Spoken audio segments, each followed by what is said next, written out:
रूपाय नमोस्तु परमात्मने। नमो अरिहंताणं नमो सिद्धाणं नमो आयर्याणं नमो अध्यायाणं नमो लोये सव्यसाहूणम्। अनंतानंत परम सिद्ध भगवान की 1008 श्री महावीर भगवान की, आचार्य गुरुदेव विराग साहब जी महाराज की, आचार्य श्री विशुद्ध सागर जी महाराज की, अहिंसामयी विश्व धर्म की।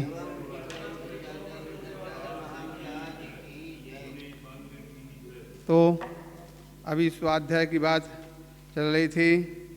ग्रंथ इष्टोपदेश में क्रम क्रम से आचार्य भगवान पूज्यपाद स्वामी भव्य जीवों के लिए यह जो जीवन आज सबको प्राप्त हुआ उसकी हकीकत बता रहे थे कि आज आपको यह जीवन जो प्राप्त हुआ ये कैसे प्राप्त हुआ।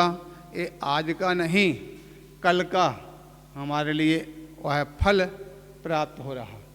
समझ आ रहा?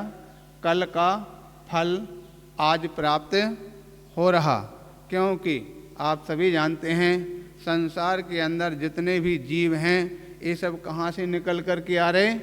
निगोद अवस्था से निकल कर के आ रहे हैं।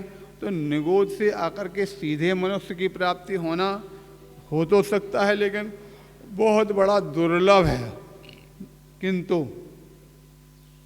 दो ऊर्ध्वता सामान्य की अपेक्षा क्रम क्रम से अवस्थाओं को बढ़ते बढ़ते यहाँ तक जीव पहुँचते हैं। जिस प्रकार से किसी व्यक्ति को अगर छत के ऊपर चढ़ना है तो एक एक सीढ़ी से ही चढ़ करके जाएगा। अगर हो सकता कोई ऐसा विशेष शक्ति समान अगर हो और सीधा यहाँ से छलांग लगा करके और छत पर पहुँच जावे, या कोई और किसी उपाय के माध्यम से ऐसा कोई उपाय उसको मिल जाए। आजकल विभिन्न प्रकार के उपकरण चले हैं, क्या बोलते हैं, स्पंज पर खड़ा हो, एक छलांग लगाए वो स्पंज से ऊपर चला जाए, अथवा आजकल और भी अनेक प्रकार के हो सकता यानी साधन लिफ्ट इत्यादि है उससे सीधा चला जाए। लेकिन वास्तविकता जो सही मार्ग जो है उस सीढ़ी पर चढ़ करके ही होता है।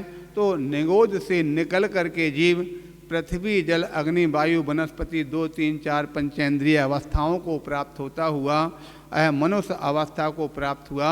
तो मनुष्य के जीवन की प्राप्ति एक कल का फल आज हम सबके लिए प्राप्त हुआ है, और आज का जो फल है वो भविष्य में मिलने वाला है। तो हम आज वर्तमान के इस अवस्थाओं को अवगत कराते हुए आचार्य भगवान क्रम क्रम से बता रहे थे, क्योंकि यहाँ पर पहले बता दिया गया था कि आज संसारी प्राणी हमेशा एकमात्र उसकी सुबह से लेकर शाम तक उसके दिमाग में बस एक ही चीज़ भरी हुई है, भोग की प्राप्ति। और भोग के लिए क्या चाहिए? धन संपत्ति इत्यादि। वह धन संपत्ति की प्राप्ति करने के लिए वह अपने ना तो तन को गिनता है, ना मन को गिनता है, ना जीवन को गिनता है। अपने जीवन को भी दांव पर लगा करके और धन कमाने के लिए हमेशा उद्धत रहता है। देखा भी जाता कैसे कैसे स्थानों पर लोग अपने धन कमाने के लिए काम करते। कोई पनडुब्बी में काम कर रहे हैं, समुद्र में घुस करके। बताओ, है ना खतरे का काम? पता नहीं कब कहाँ कहाँ क्या क्या हो जाए। कोई पनडुब्बी में घुस रहा, कोई हवाई जहाज में आकाश में उड़ रहा, कोई ट्रेनों में स्पीड से चल रहा, कोई गाड़ियों से चल रहा। आए दिन एक्सीडेंट होते देखे जाते हैं। वर्तमान में व्यक्ति के लिए क्या क्या करना पड़ता है।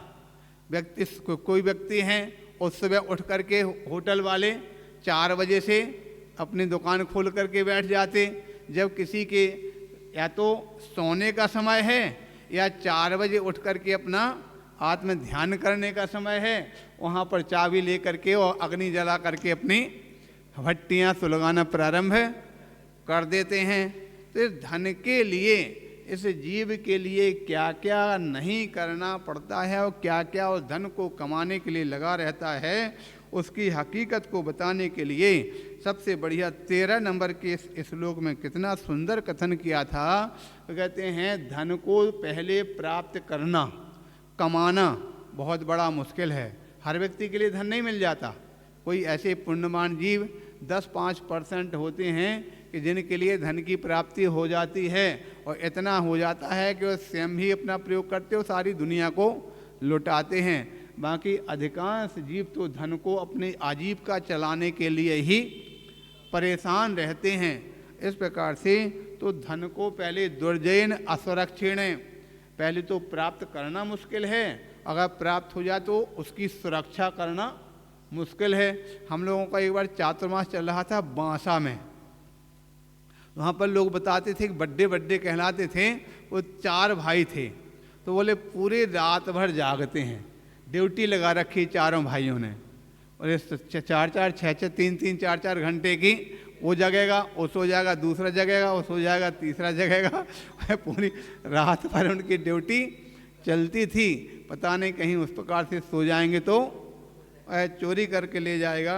तो धन कमाना मुश्किल है, प्राप्त हो जाए तो सुरक्षित रखना मुश्किल है, और अंत में उसका विनाश तो होना ही होना है। और अगर धन का विनाश नहीं हुआ तो इंसान का विनाश होगा। अपने गुरुजी एक बार घटना सुनाया करते थे।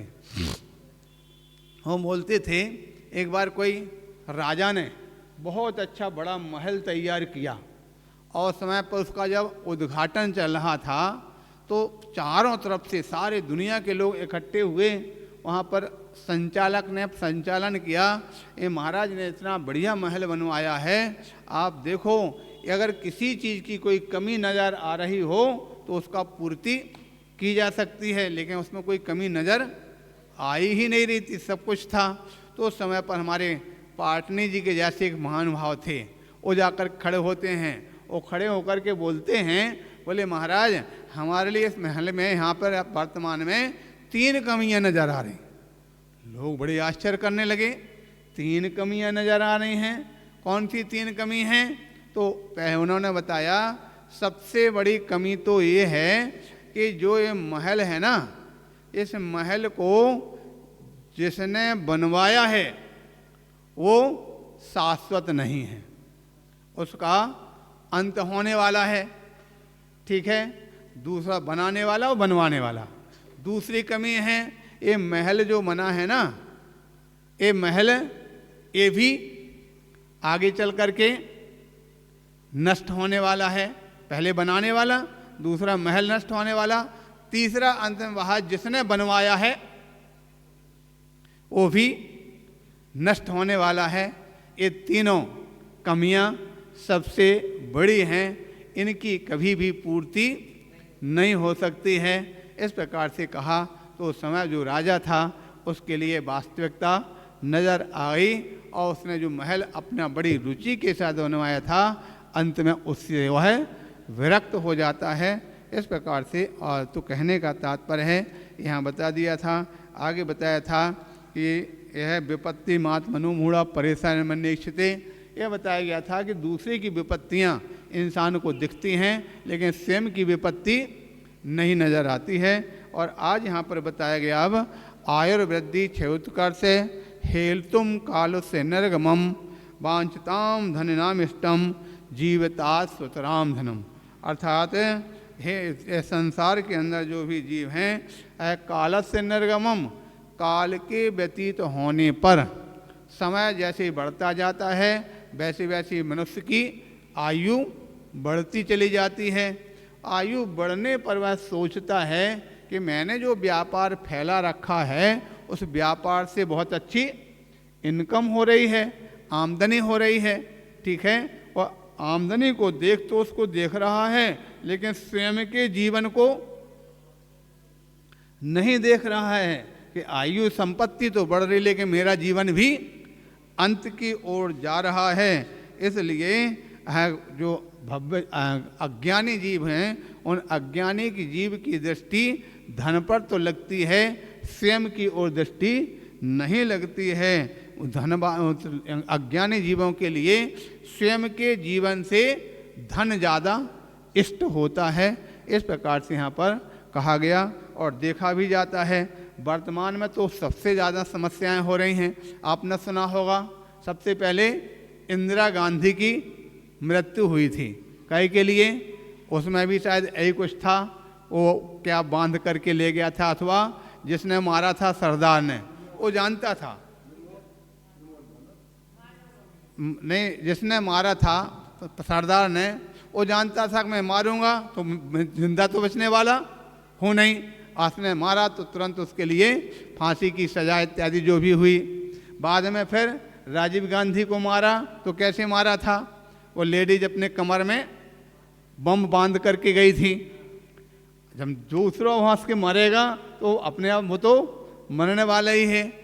अब इससे सिद्ध होता है कि जानबूझ करके उस पैसे के लिए और मरने के लिए व्यक्ति तैयार हो जाते हैं, लेकिन हकीकत जब व्यक्ति को ज्ञात होती है तो फिर वह सारी चीज़ों को वह विरक्त हो जाते हैं। नहीं, धन नहीं, जीवन सबसे ज़्यादा श्रेष्ठ है, और जीवन ही नहीं है, जीव सबसे ज़्यादा श्रेष्ठ है। हम अपने जीव का कल्याण, आत्मा का कल्याण कैसे करें, उस कल्याण की भावना हमको रखना, यही व्यक्ति के जीवन की सबसे बड़ी सार्थकता है, सबसे बड़ा सार है। जिसने जीव को पहचान लिया उसने जीवन को सब कुछ पहचान लिया, किंतु जिसने जीव को नहीं पहचाना उसने जीवन को भी नहीं पहचाना। इसलिए जीव को पहचान करके जीवन को पहचानना, हमारा जीवन मंगलमय होगा। बोले 1008 श्री महावीर भगवान की